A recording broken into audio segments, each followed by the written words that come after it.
We who have faith in Britain's future as a parliamentary self-governing nation have faith in the judgment and in the voice of the British people.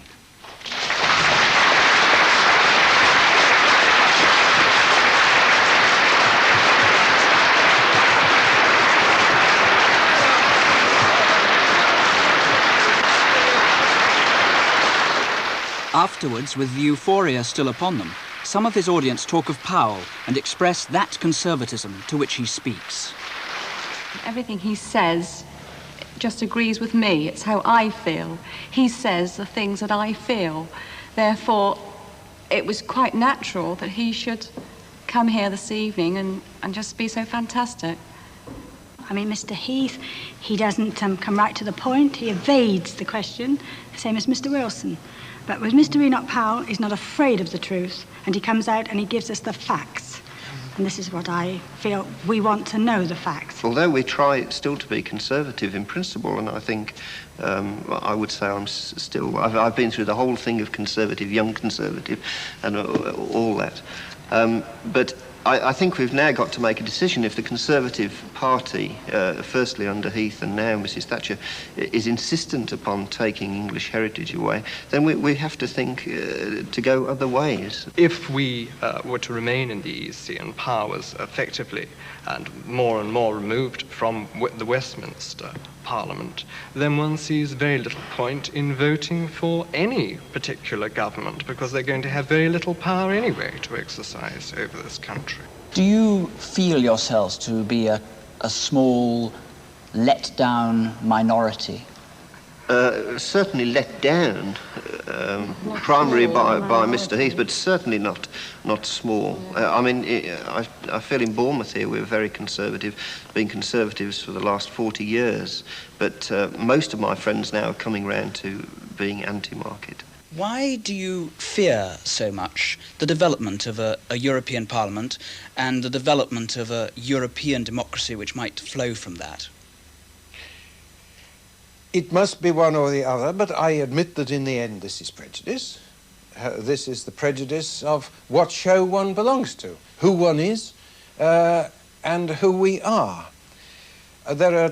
On European democracy, there are over 2 points. First of all, whether you can have it, and secondly, whether you want it if you can have it.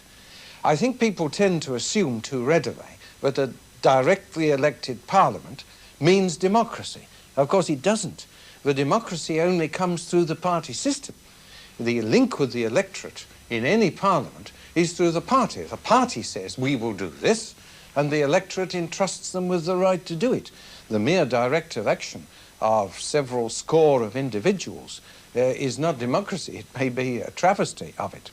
And so you come back to the basic question.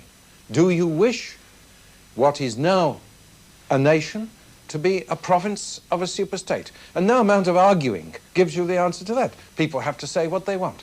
Why is it that your generation, which includes the Conservative Party, most of it, the bulk of British industry, why is it that they are so in favour of remaining in Europe? Well, why did that generation almost get the question and the answer wrong in 1936 to 1938?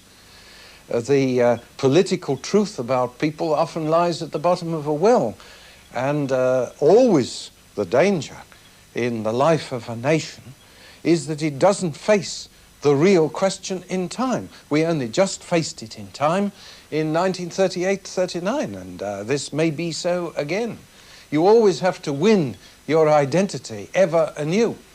But you therefore are in a position of believing that the Conservative Party and the whole of British industry is blind on this question. Well, the whole of British industry nearly always is blind on the question, but that's the thing one's got to realise about British industrialists. They nearly always are wrong. These are the people who can't even run their own businesses, who have so little foresight that they run British Leyland into the dust, they run Ferranti into the dust. These are the people who are lining up to the government saying, we got it wrong, help us out.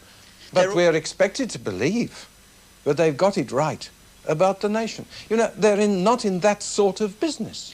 Is the party of which you were once a member and of which you say you might one day be a member again, also blind?